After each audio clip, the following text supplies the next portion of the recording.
नमस्कार दोस्तों, मेरा नाम है आशीष। मैं एक स्टॉक मार्केट इन्वेस्टर हूं और शेयर बाज़ार से रिलेटेड इवेंट्स को कवर करके उन पे वीडियोस बनाता हूं और शेयर बाज़ार में जो लिस्टेड कंपनीज हैं उनका भी फंडामेंटल एनालिसिस करता हूं और उन पे वीडियोस बनाता हूं।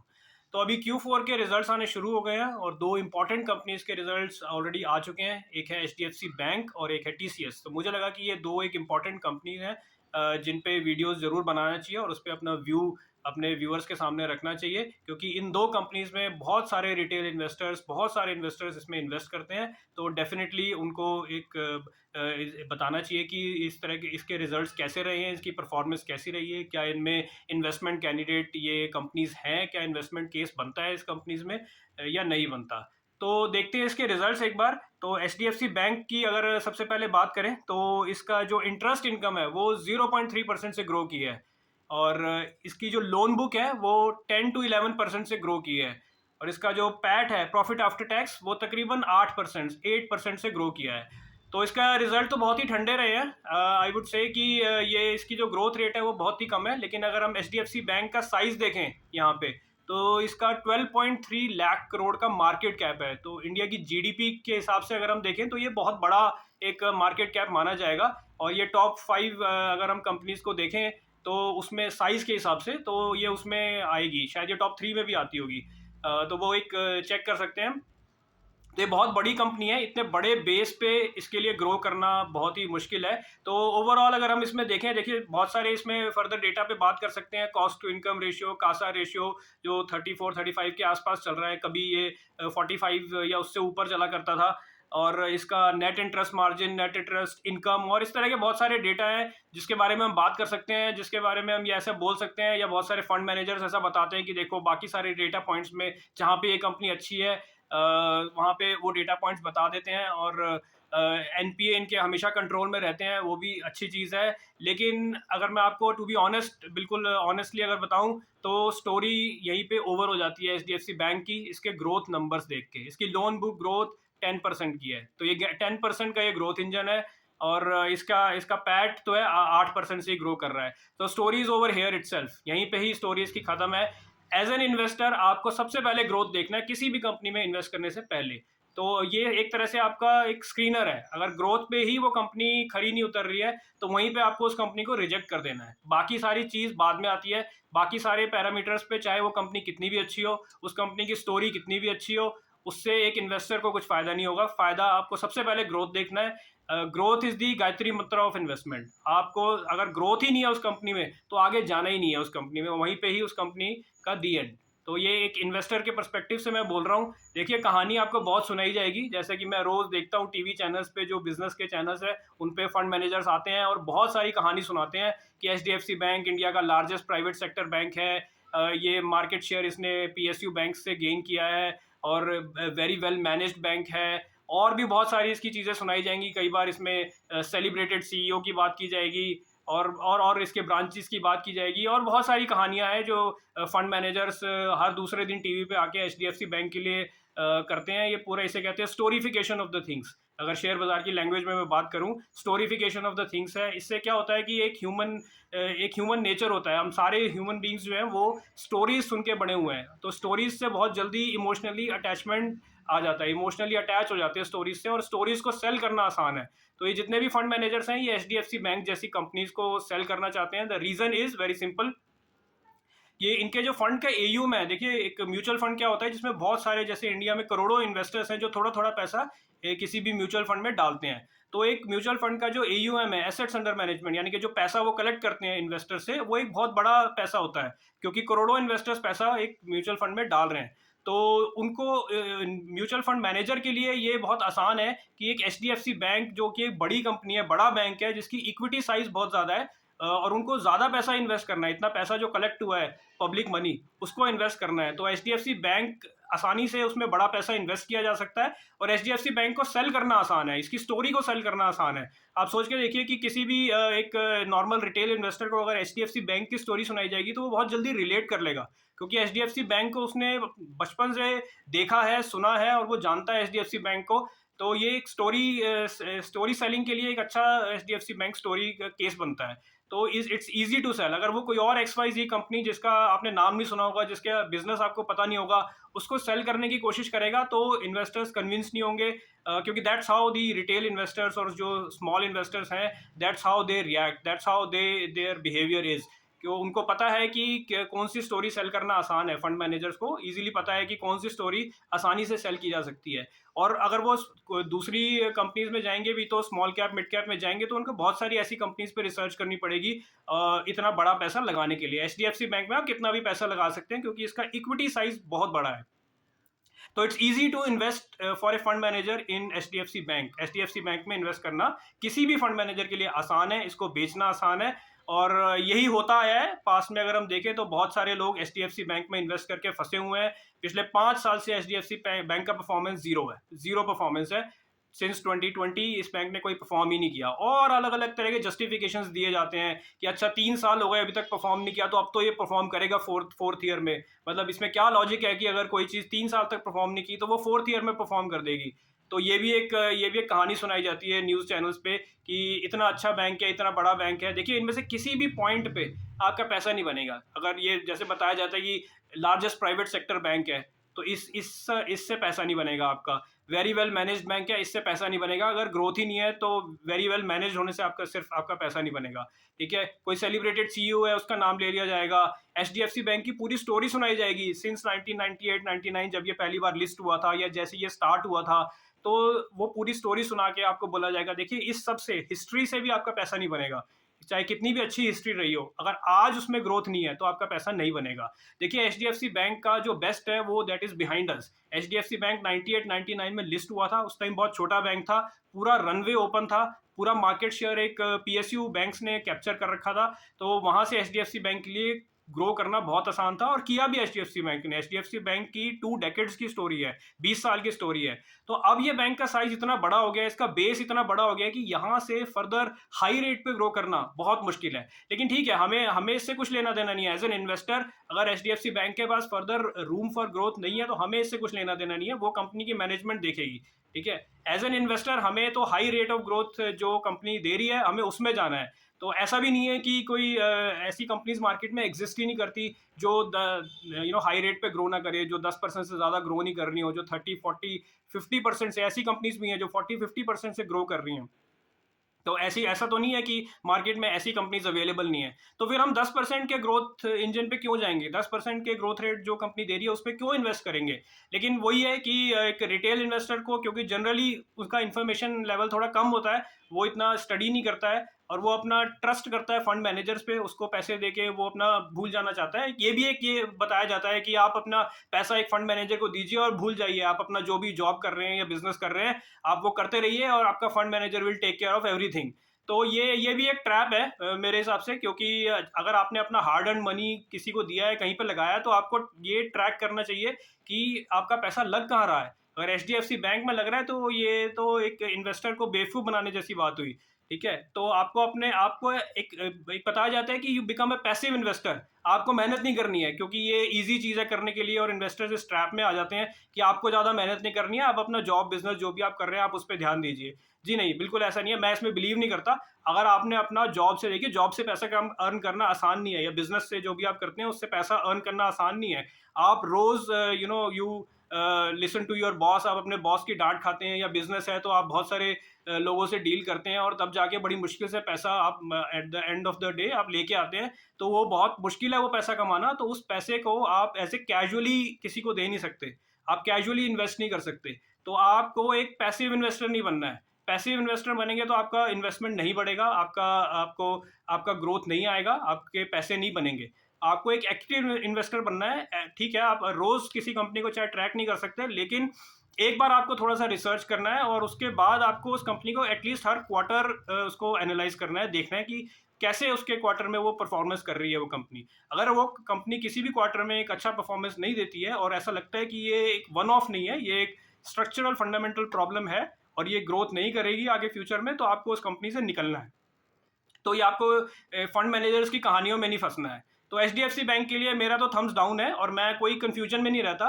और मैं कोई कन्फ्यूजन क्रिएट भी नहीं करता अपने व्यूअर्स के लिए, अपने रिटेल इन्वेस्टर्स के लिए। क्लियरली थम्स डाउन है। देखिए, आपने एक रिटेल इन्वेस्टर को पैसे लगाने होते हैं 5 लाख, 10 लाख, 15 लाख, 20 लाख, इस तरह का पैसा ही लगाना होता है, या कई अभी इससे भी कम। तो आपने इतने छोटे पैसे को आपने 10% के ग्रोथ इंजन में लगा के आप क्या अचीव कर लेंगे?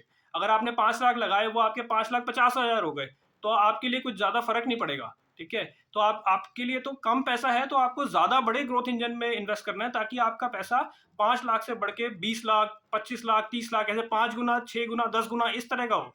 तो आपको इस तरह की कंपनीज में इन्वेस्ट करना है। तो आपको ये 10% की ग्रोथ में इन्वेस्ट नहीं करना है। अगर और वो 10% का ग्रोथ भी कल को मार्केट में थोड़ा बहुत वोलेटिलिटी रहेगी, तो वो आपके हाथ नहीं आएगा।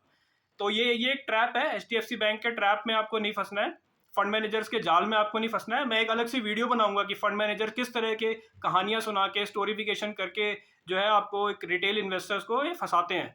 ठीक है, क्योंकि फंड मैनेजर्स का जो एक्चुअल जो काम है वो आपकी जेब से पैसा निकलवाना है। ठीक है, किस तरह से आपकी जेब से पैसा निकलवाया जाए और अपने फंड में इन्वेस्ट किया जाए। तो ये उनका काम ये है, उनके वेस्टेड इंटरेस्ट है इसमें, उनको कमीशन ही इसी बेस पे मिलती है। तो फंड मैनेजर्स की बात तो मैं बोलूँगा कि बिल्कुल आपको सुननी ही नहीं है।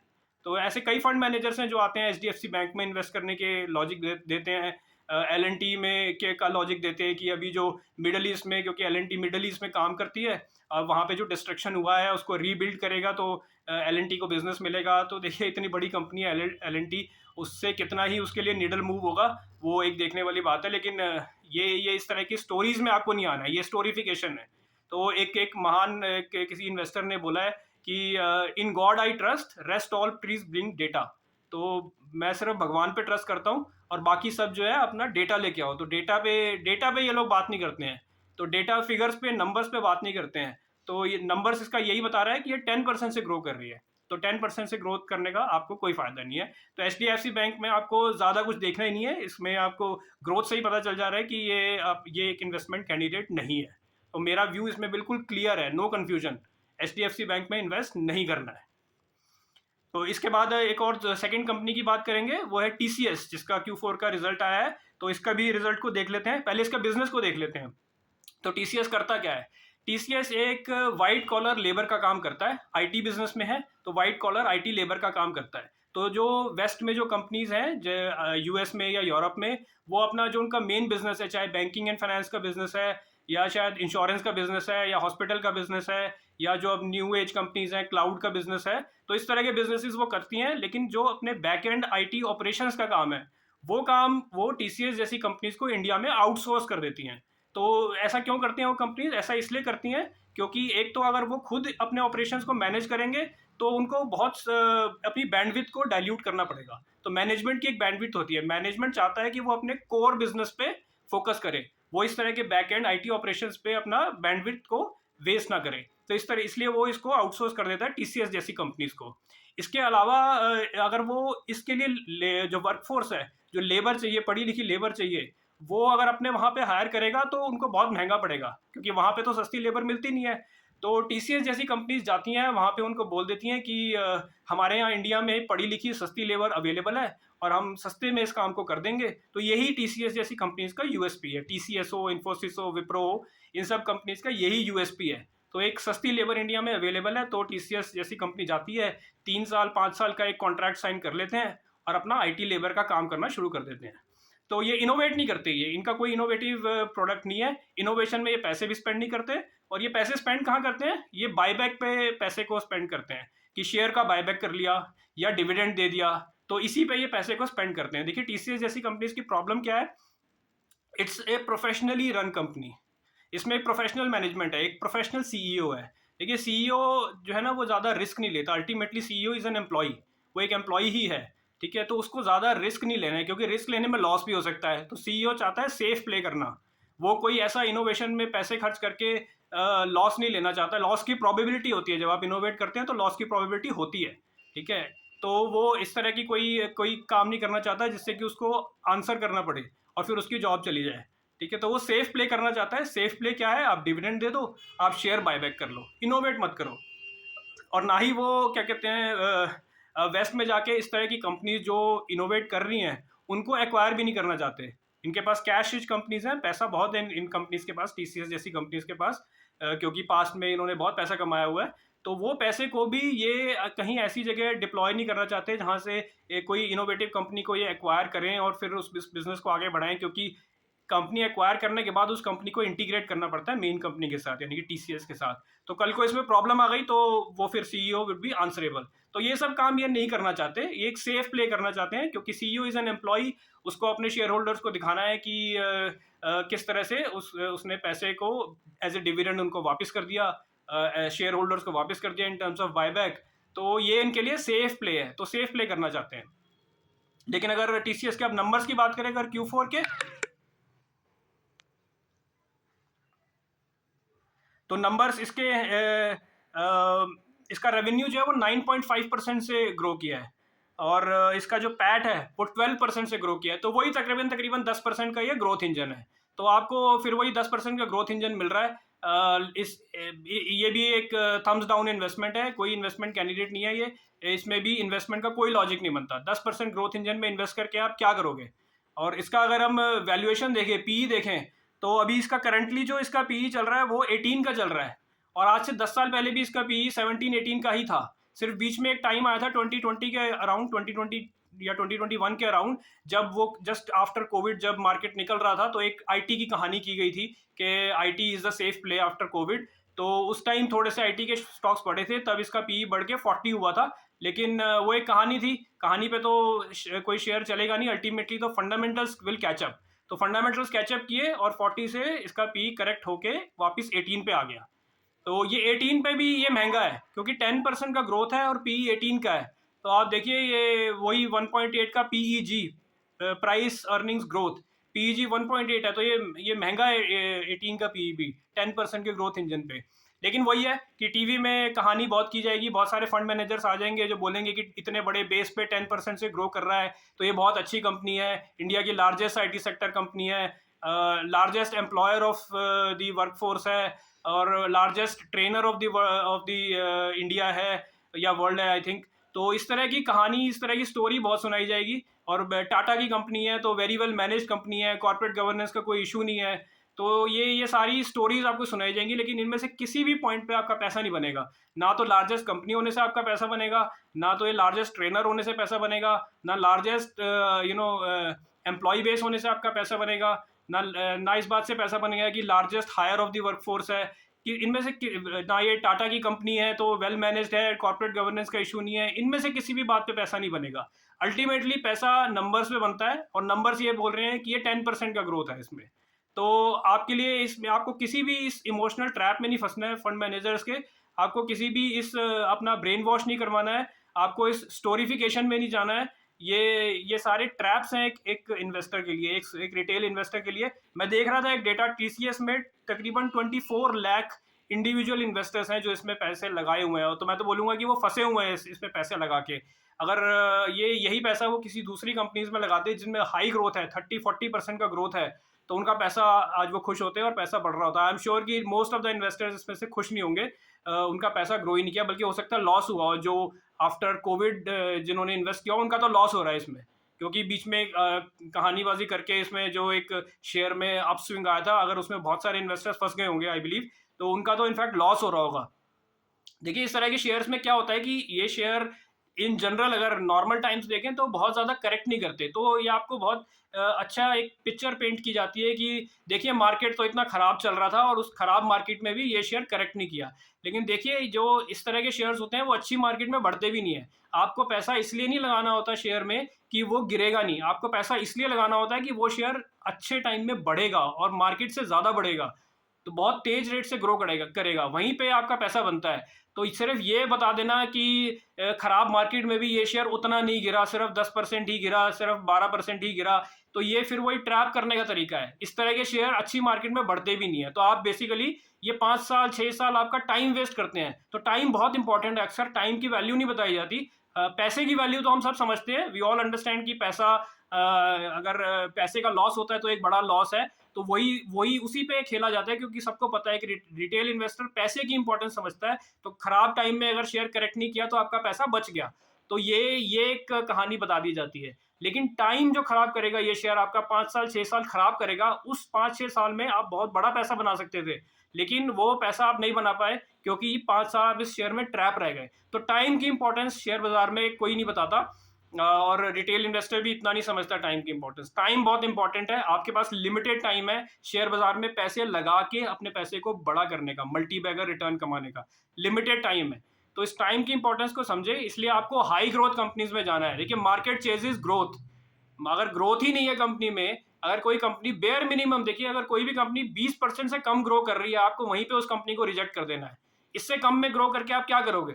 कोई फायदा नहीं है। तो आपको 20% से तो कम से कम, ये मिनिमम बोल रहा हूं मैं 20%, आपको ढूंढनी है 30%, 40%, 50% ग्रोथ रेट की कंपनीज। और ऐसी कंपनीज हैं, और ऐसी कंपनीज इनफैक्ट 40-50% ग्रोथ रेट की कंपनीज है जो मोनोपोली है, बिजनेस में मोनोपोली है। तो मैं ऐसी काफ़ी कंपनीज को स्टडी करता हूँ और उसके वीडियोस भी बनाता रहता हूँ। अगर आपने मेरे वीडियोस नहीं देखे हैं तो आप देख सकते हैं, मैंने ऐसी कंपनीज को कवर किया है जो हाई रेट पे ग्रो कर रही हैं।